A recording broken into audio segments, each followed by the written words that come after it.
L'accouchement se produit généralement à la fin du 9e mois de grossesse. Le plus souvent, la mère est aidée par une sage-femme ou un gynécologue obstétricien. Le fœtus baigne dans le liquide amniotique. Il est relié au placenta par le cordon ombilical. Sa position indique qu'il est prêt à naître. Sa tête est en bas, dans le bassin de sa mère. L'accouchement commence par la période de travail. Elle se caractérise par des contractions involontaires du muscle de la paroi de l'utérus, le myomètre. Au début, les contractions se produisent toutes les 10 minutes environ. Elles sont assez courtes. Puis leur fréquence et leur durée augmentent progressivement. Le fœtus est poussé du fond de l'utérus vers le col de l'utérus. Sa tête appuie sur le col.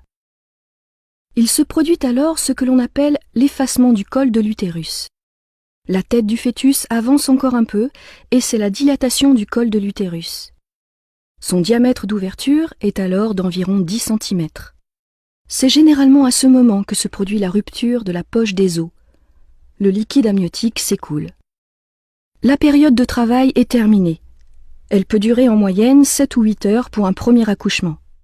L'étape suivante est l'expulsion du fœtus. Elle est beaucoup plus rapide, environ 30 minutes. Les contractions ont lieu maintenant toutes les 2 minutes. Elles ont une durée d'1 minute et sont très intenses. La mère doit cependant aider le fœtus à avancer en contractant volontairement ses muscles abdominaux. La tête du fœtus avance dans le vagin tout en effectuant une rotation. Elle commence à sortir en se redressant vers le haut. Puis, la sage-femme ou le médecin saisit le bébé par la tête et la tourne afin de faciliter le passage de la première épaule, puis de la deuxième, et enfin de tout son corps. C'est la naissance. Le cordon ombilical est coupé. Sur le ventre du bébé, la cicatrice laissée par le cordon deviendra le nombril. L'accouchement n'est pas encore tout à fait terminé pour la mère.